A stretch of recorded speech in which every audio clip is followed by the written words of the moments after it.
કેન્દ્રીય ગૃહમંત્રી અમિત શાહે 5 ડિસેમ્બરના રોજ ગાંધીનગરની મુલાકાત દરમિયાન શહેરને 68 કરોડના વિકાસ પ્રકલ્પોની ભેટ આપી હતી। જોકે તેમના અત્યંત વ્યસ્ત શેડ્યુલમાંથી સમય કાઢીને તેમણે માણસામાં પોતાના ભૂતપૂર્વ શિક્ષક 89 વર્ષીય જીવણભાઈ ડાહ્યાભાઈ પટેલને મળવા માટે અચાનક તેમના ગાયત્રીનગર સ્થિત નિવાસ સ્થાને પહોંચીને સૌને ભાવવિભોર કરી દીધા હતા।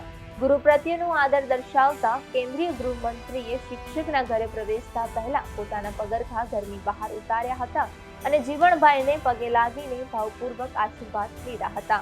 અમિત શાહે જીવણભાઈ સહિતના પરિવાર સાથે અડધો કલાકથી વધુ સમય વિતાવ્યો હતો અને ભૂતકાળના સ્મરણો તાજા કર્યા હતા।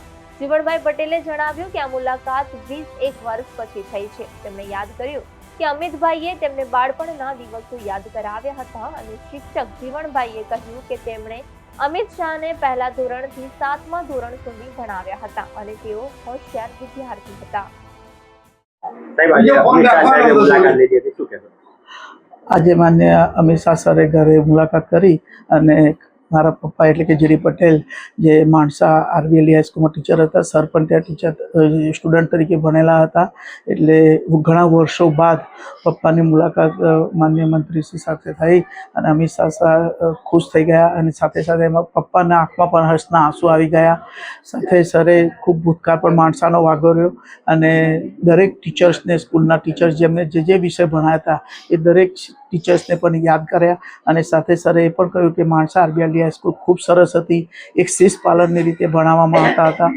મારા પિતાજી જે જેડી પટેલ છે તેઓ જે તે સમયે ત્યાં વ્યાયામ ટીચર હતા અને એનસીસીની કામગીરી પણ સંભાળતા હતા, એનસીસી ટીચર્સ તરીકે કામગીરી કરાવતા હતા અને સર અમિત શાહ સર એનસીસીના સ્ટુડન્ટ પણ હતા।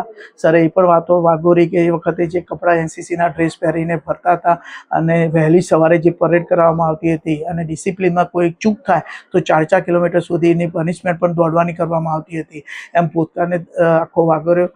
સરે સાથે એ પણ કહ્યું કે માણસાનો જૂનો જે જમાનો હતો ને અત્યારનું વાતાવરણ છે એકદમ બદલાઈ ગયું છે।